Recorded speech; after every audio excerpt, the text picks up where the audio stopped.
Mr. Kursk, something happened. Mother of God.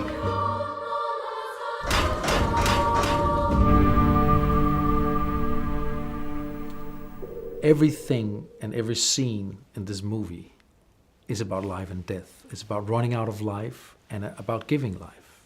It's about Tanya walking around trying to breathe because she's pregnant, and it's about the guys at the submarine trying to breathe because they're running out of air.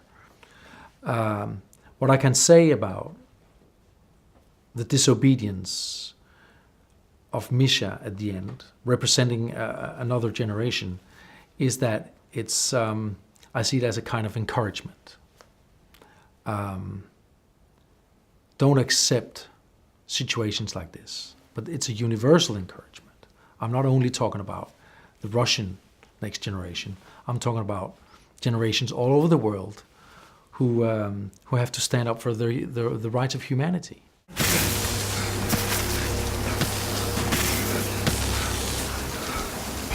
First and foremost, it was very important for me that making a movie that takes place in a different country and suddenly making this in English,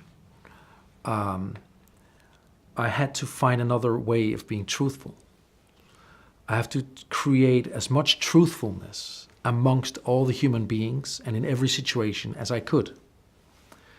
And the believability comes down to how we move around the camera as well. This is suddenly super, super important, that there's an engagement and a purity between the actors and the camera.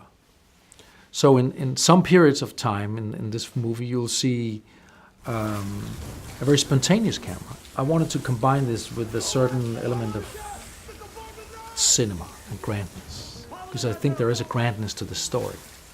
There's a huge submarine, there's a big disaster, there's some huge landscapes. So I wanted to combine these elements, the elements of grandness and believability.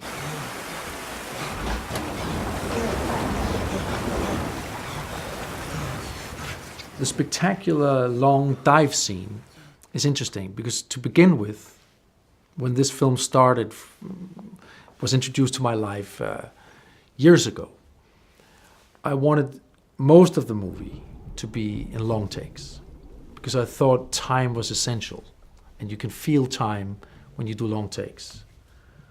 Meanwhile, La La Land wins an Oscar. Alejandro, whoever else, does the same.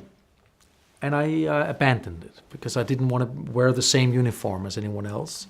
And I narrowed it down to that one moment, of that very crucial moment of not having any air and having to swim this long underwater.